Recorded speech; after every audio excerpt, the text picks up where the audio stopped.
Hi, my name is Matthew Blackman, and this is my week 3 assignment for FTH 202.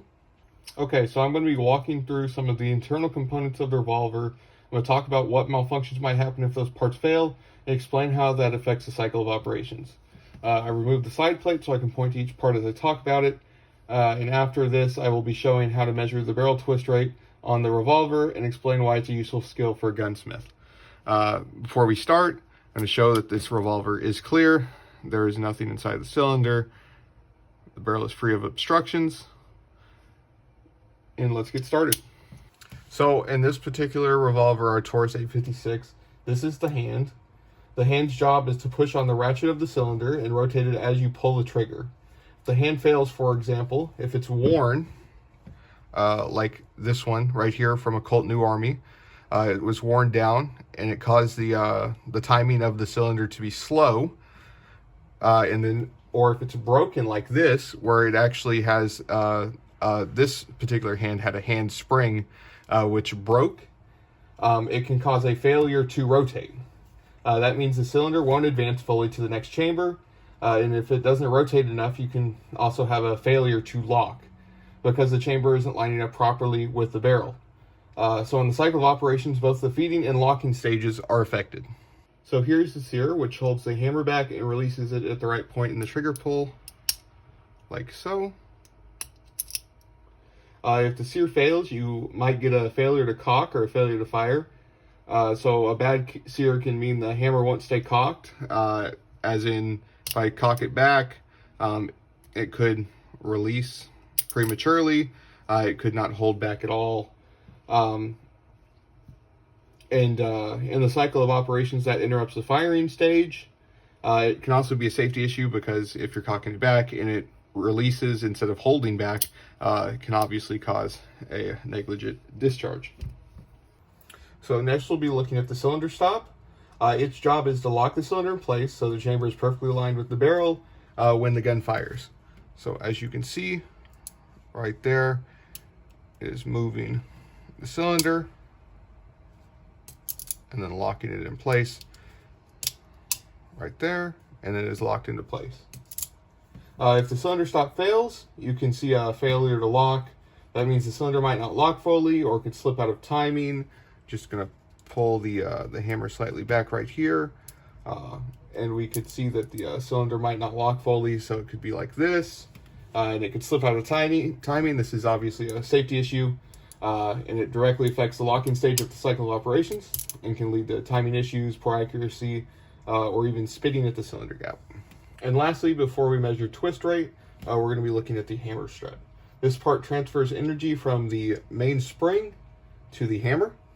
If the hammer strut fails, like if it's bent or broken, you're likely to get a failure to fire, which just means the hammer won't follow with enough force to ignite the primer. So the firing stage of the cycle doesn't happen as it should. That is, if it's bent. If it's broken, most likely you're going to just have a binding up here, or your hammer just could be completely loose.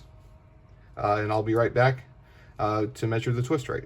Now I'm going to demonstrate measuring the barrel twist rate of the Taurus 856 as it was covered in this week's lecture. So I'm going to be using the cleaning rod with the jag on the end with a little cotton patch, and we're going to get the twist rate out of the barrel, and then we're going to measure it, do the math, and find out what our twist rate is.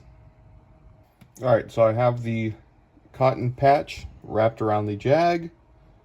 I'm going to insert it into the barrel just until it engages the rifling. Have the flag pointed directly up, and then have my finger at the end so I can catch it. Just gonna push that through right about there. I'm going to mark it with my paint marker.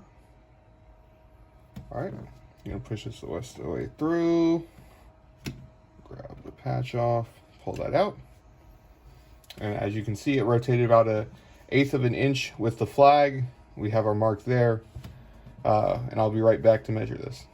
All right, now that I have the mark on the bar, I can go ahead and measure it from the mark right there to the actual as I stopped my finger, and we get about 2 inches.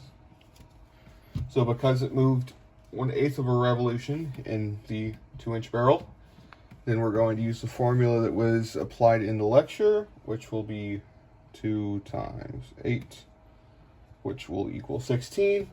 So it would rotate 1 full rotation in 16 inches. And then I have the Taurus specification site pulled up right here.